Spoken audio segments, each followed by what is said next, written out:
My father had a chest of drawers in his bedroom. It was a tall chest of drawers. And when I was a kid, I loved to open that top drawer and peek into it, my little face just barely above the top of it. It seemed like such a wonderful place full of mystery and stuff. There really wasn't anything unusual about that drawer. It was just a dad's junk drawer full of tie clips and lapel pins and Masonic ring and little tiny screwdriver and old pairs of glasses and hankies and coins, calling cards, ticket stubs. But one day when I was an adult, I went back into that bedroom and I opened that drawer, and instantly I was pulled back into childhood. And just for that brief moment, past and present were the same.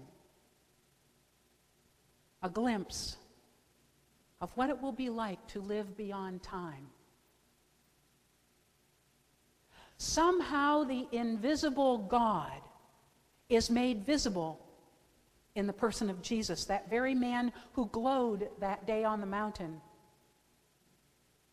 would be the very man who would be whipped and spit upon and nailed to a cross.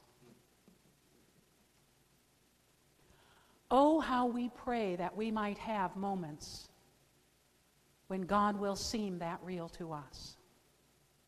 You know, we can't create those moments ourselves. They just come.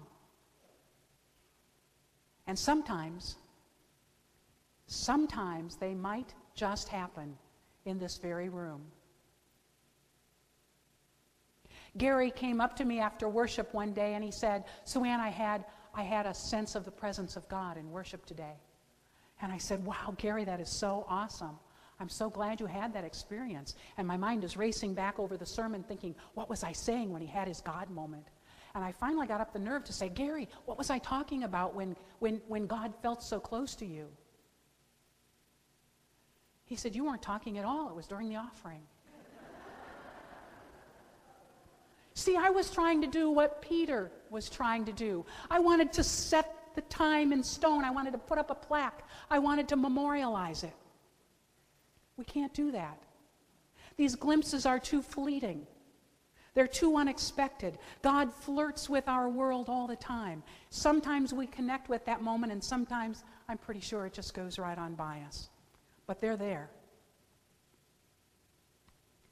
About 3 years ago, my son-in-law, Arturo, had to return to his home country of Mexico in order to get his documentation in order so that he could stay permanently in the United States with my daughter and their 2 children.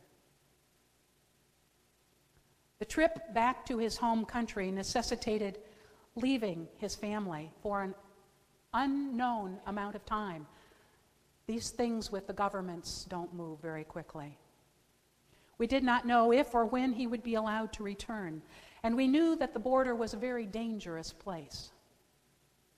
And that we also knew that the folks who did the interviewing and made these decisions were often difficult and unkind. And there was a great deal of uncertainty and fear for our family. So the folks at the church in Hudson said, "We're going to hold a prayer vigil. We don't know exactly when Arturo's interview will be held, so we'll just blanket a time span of 31 hours, and surely that will cover him." For 31 hours, folks came into the chapel at the church to offer their prayers for safety for Arturo. Offer prayers that there would be a quick turnaround time on his return. Offer prayers that his interviewer would be compassionate and kind for his family. At 6 a.m., it was my turn in the chapel. And I sat there thinking back over the folks who had come hour after hour for 18 hours behind me, and who would come hour after hour for 13 hours yet to come. And as I prayed, the tears just sprang to my eyes, thinking that people would do that for my family. Come in the middle of the night to a dark and deserted church. Leave the warmth of their own bed and family to come and pray. And the people that couldn't come out in the night had covenanted that if they woke in the night, they would hold Arturo in prayer around the clock. It's very humbling to be the recipient of prayer, very humbling indeed. And it was a God moment for me too. And it worked. Arturo was gone for 7 months. That's a long time to a family. But he had a compassionate interviewer. And though he could find no work, he did at least find a job filling shelves in a grocery store at 18 cents an hour. No wonder he came to this beloved country looking for work. And to think someone even came up to me and said, you know, it was an honor and a privilege to be able to come in the middle of the night and pray. I felt such a strong presence of God in the chapel that night. Lord, it is good that we're here.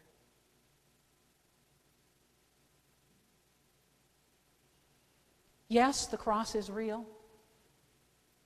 Yes, there is pain and agony in this world. There are wars in Afghanistan, and they're real. And there's cancer, and it's real. And job loss and economic ruin, and those things are very real.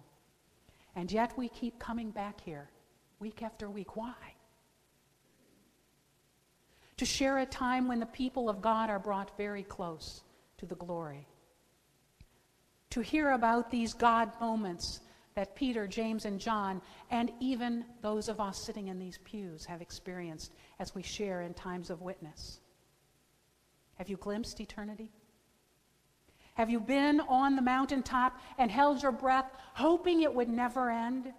Did it raise goosebumps on your arms and legs to know that God was so close he could touch you?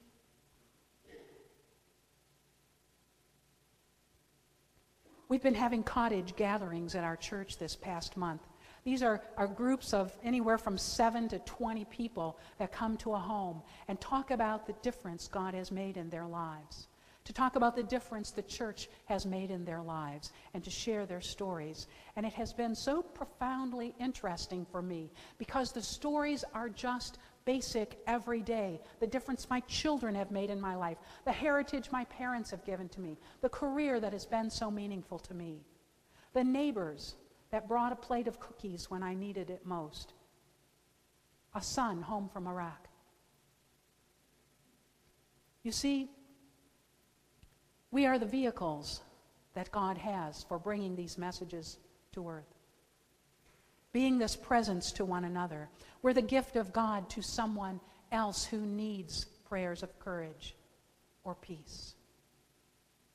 To someone who feels hopeless, our prayers become their nourishment.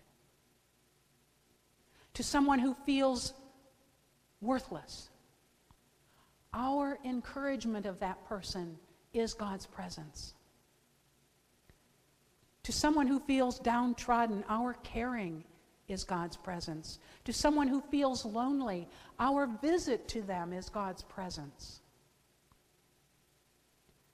To someone who needs a safe place to be, this place is God's presence. To someone carrying a burden of guilt, our forgiveness of them is God's presence. Lord, it is good that we're here. Give thanks and praise for this church, for you people of God. It is so good to be here.